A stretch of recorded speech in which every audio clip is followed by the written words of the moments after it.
您知道吗？现在台湾有很多新客家人。接下来镜头带您来认识这位来自南非的 Tommy。他在台湾20年了，他是英文老师，但他觉得台湾的学生学英文死背书，所以精通国客语的他取材了客庄故事，结合英语话剧。今天11节的感动时刻，我们带您来欣赏一下这师生的新创作。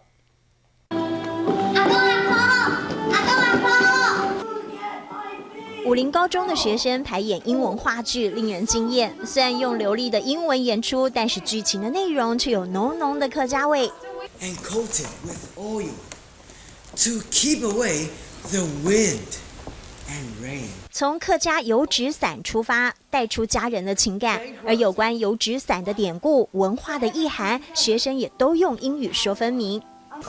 油纸 is very similar to the idea of having children. 游子。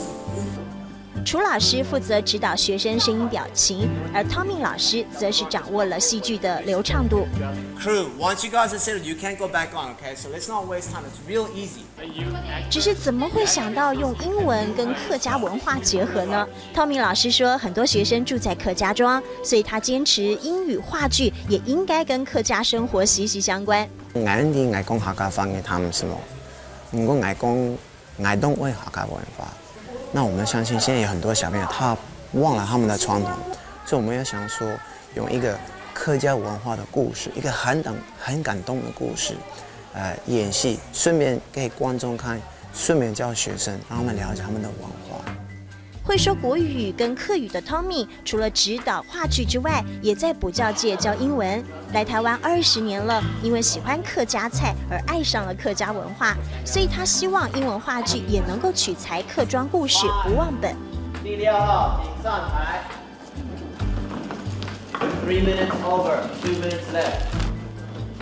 期许同学学英文，不要只是死读书，希望他们从演戏中爱上英文，也爱上自己的文化。你是外国人，跟我们教客家话，不是很怪吗？